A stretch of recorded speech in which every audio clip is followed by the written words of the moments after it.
Hey guys, it's Jeremy doing another impromptu video, unscripted, about step 5 in the 12 steps. So what I find out of step 5 is, I don't know, I've never been able to verbalize this too well. I think in pictures, I see the picture and not the words. But one of the things that I learned is that I can think a certain way in my head, but when it comes out, when you say it, it sounds completely different.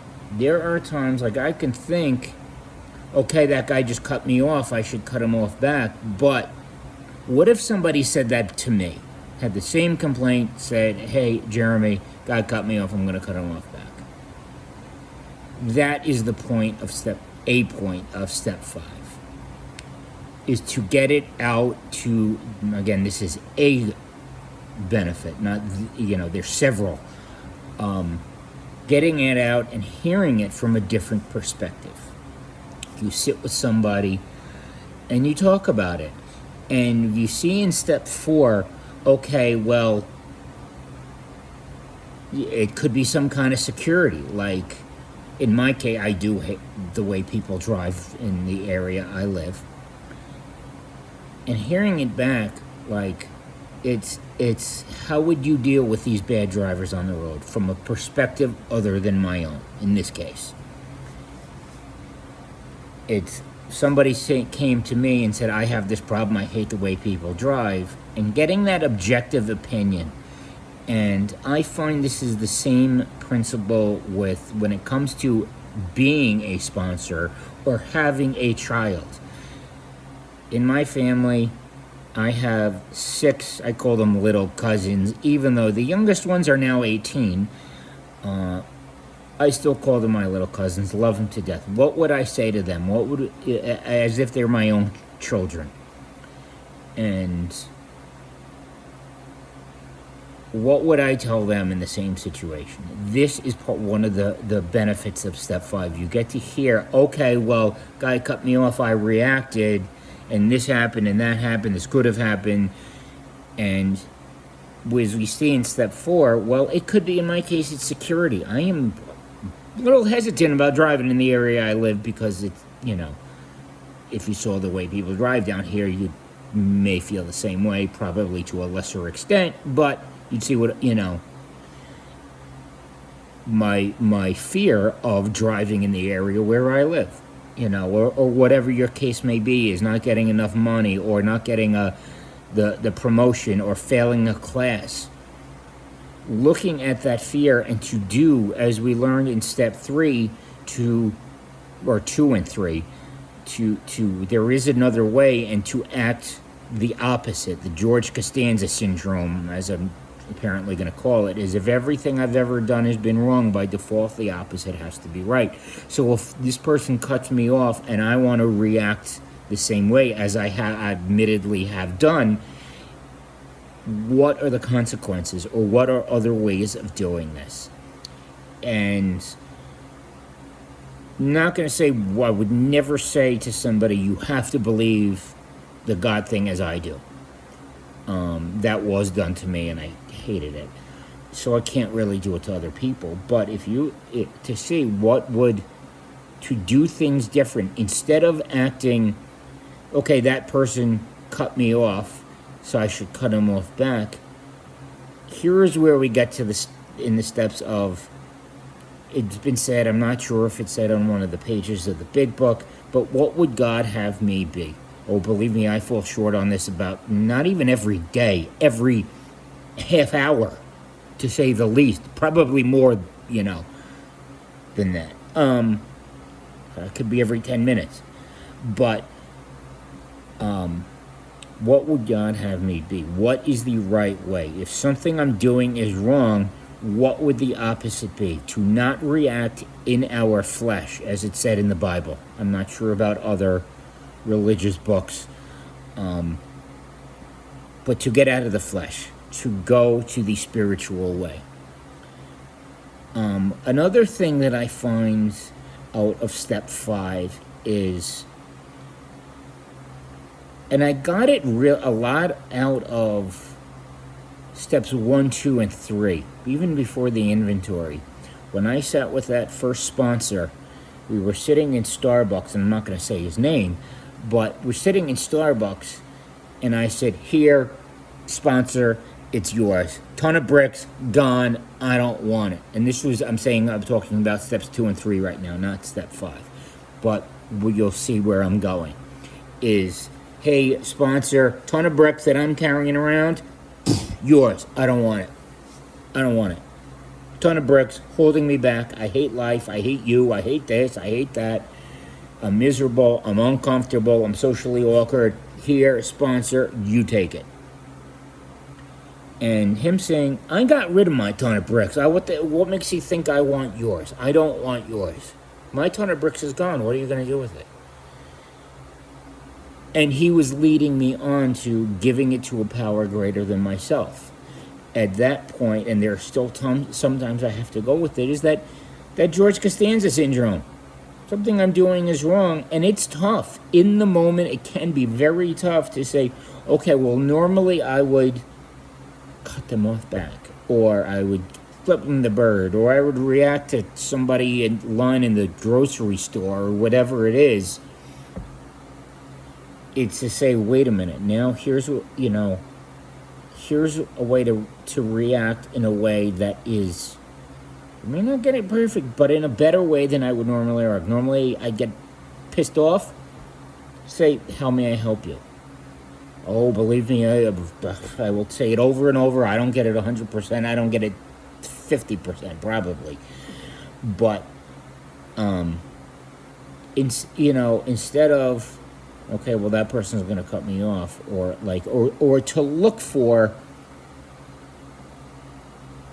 why I put myself. There are times that it's not my doing, in my case, and it may be the same. Maybe it's not your doing, but there are times we put ourselves in these situations. Maybe we're looking, in my case, there are times I look for trouble. There are times, not every time, and whatever it is, I'm not always looking for trouble, but there are times to pay attention and to hear it back and say, oi. And I remember sitting with that first sponsor, and I want to say it was step 4 instead of step 5, but that metaphorical piece of paper, I don't remember if we did it with an actual piece of paper, but saying, hey, Jeremy, because that's my name, I'm not saying his, hey, Jeremy, look at you. You can say some not nice words. This paper on how you act, and this is why the way you are, if you were being honest, this is you. You can call yourself some very not nice names right now and be telling the truth. This is you. Look at this mirror. But that drop the rock idea, to get ton of bricks done, that's how I refer to it, that ton of bricks. But there are references to, not in the big book, but among circles in recovery, to drop the rock, to get rid of the ton of bricks. This is a purpose of step 5. Now, I learned years into recovery that what is in the New Testament is the clear picture of the Old Testament.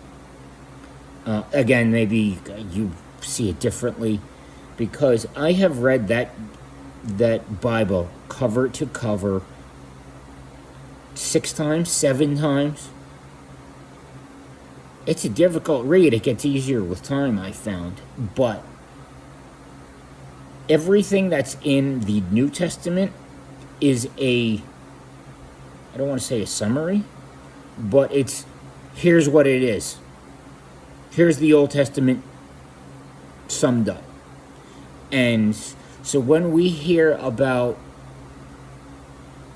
confession, that's not something that Jesus, it is something that Jesus said as being God spoke the word he said, let it be, let there be light, there's light, and came the New Testament as written through Moses and David and whoever else. It's all there. Malachi, I know comes the tithing rule. It kind of comes out in the New Testament. There are, I'm going to wind up going off track, so let me come back, is confession. That's what step 5 is. It comes out of, and I think I'm mentioning Malachi because, correct me if I'm wrong, it's all right, that confession also is in there. But it's worded specifically, let alone the other throughout the Bible of bring your offering. Hey, you know what? Bring it to the high priest because he's the one that can go into the, I forgot the wording of it, but when the Jews, as they moved, from Egypt to Israel, and then in Israel, like that inner,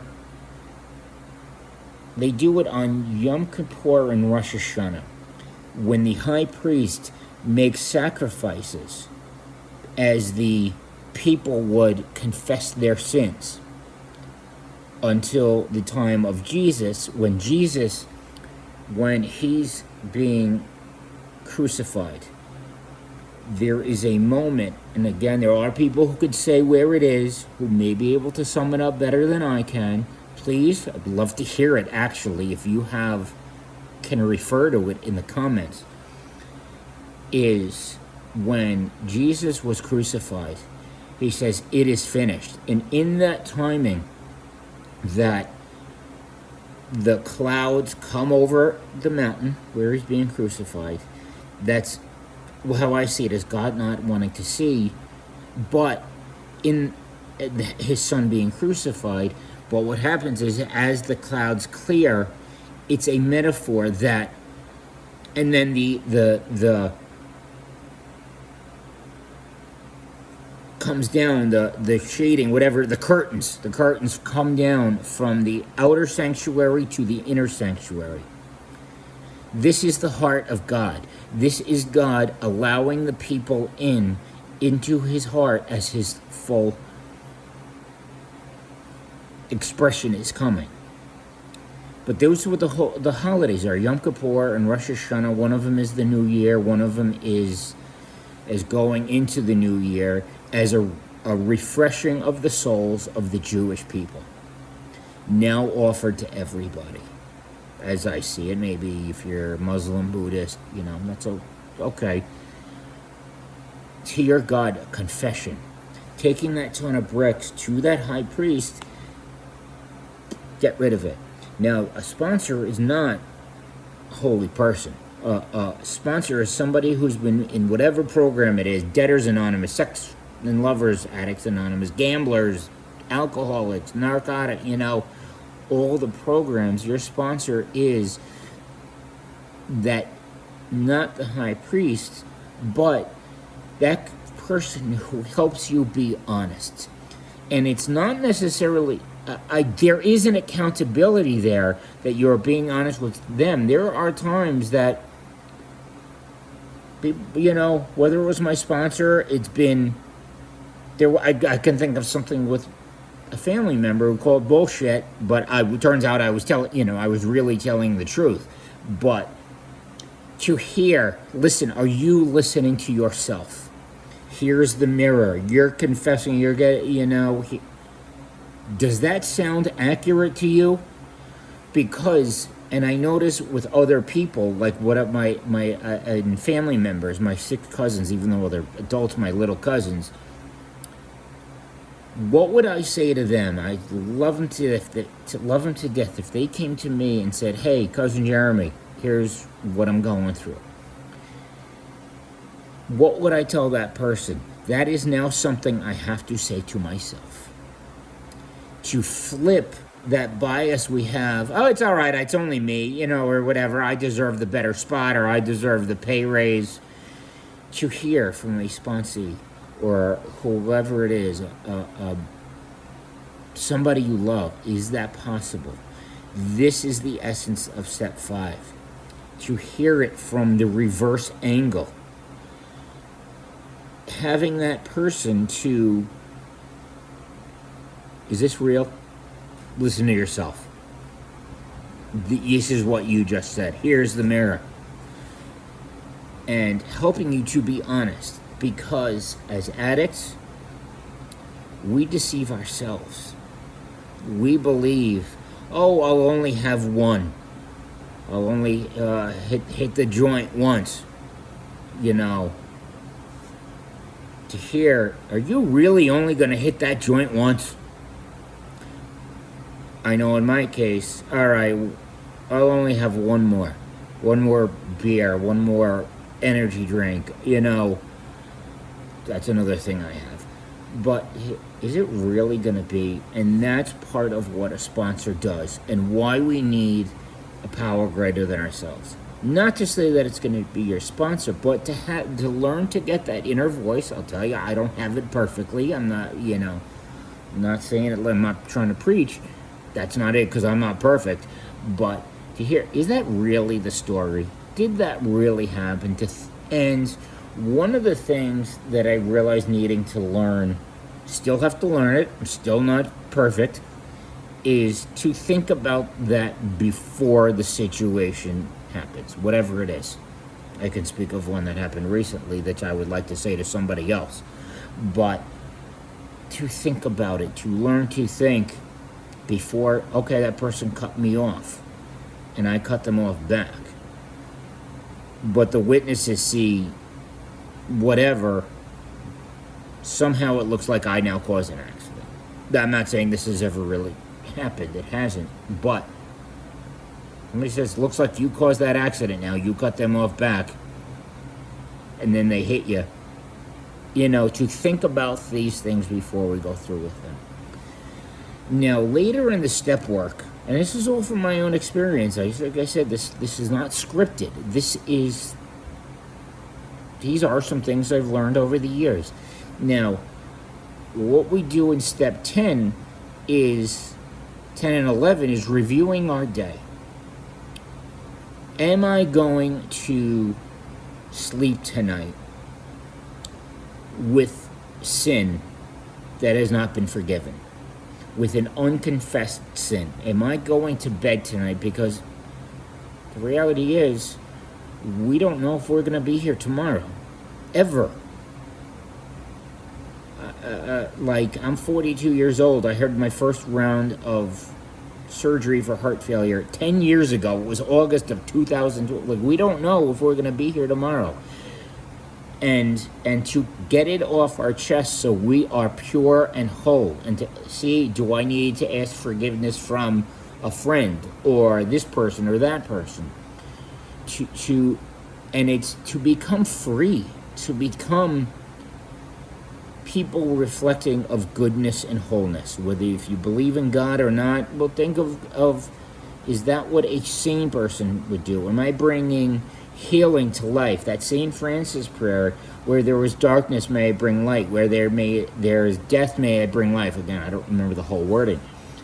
But to get to that point of it, and to be free of, the rocks are gone, I dropped the rock, This happens in steps 1 and 2, like, hey, sponsor, I am powerless over alcohol. I got a problem here. I need some help. This is an essence of the step work. And I don't know every religious book on the earth. I don't know Hinduism. Kind of familiar with Islam. I have read the Quran, but doesn't mean I'm familiar with it. But to get that unconfessed sin, to move forward in life, it's part of that rebirth that is mentioned in Judaism and Christianity. That I do know. To put our old ways down, put our flesh down, and to go with the godly ways. And this is brought up in Genesis when the sons of Adam and Eve, I guess it was Cain and Abel, One of them brought, okay, I messed up, here's a sacrifice. The other one, here, I messed up, I brought a sacrifice. One got jealous of the other one. But the point is to say, listen, I know, hey, God, whichever God you go to, hey, God, I am messed up. Here I am, and take me. I'm going to react to this person. Take my this, take my that. I'm powerless over my finances or whatever it is. To be whole in the sight of our higher power. So, feel like I'm running out. It's getting wholeness. It's confession. It's being relieved. It's getting rid of our bad stuff to receive something new. To take the and I've heard it said over the years, to take the car back to the dealer and say, hey, the check engine's light is on. Can you make it whole? That's what we're doing with ourselves. This is in essence of step 5, wholeness and getting sanity, dropping the rock, getting rid of what holds us down, the anger, the fear, this, that, and the other thing is to get rid of it. You're going back to the manufacturer and being made whole. So, thank you for watching, and we will see you in the next one.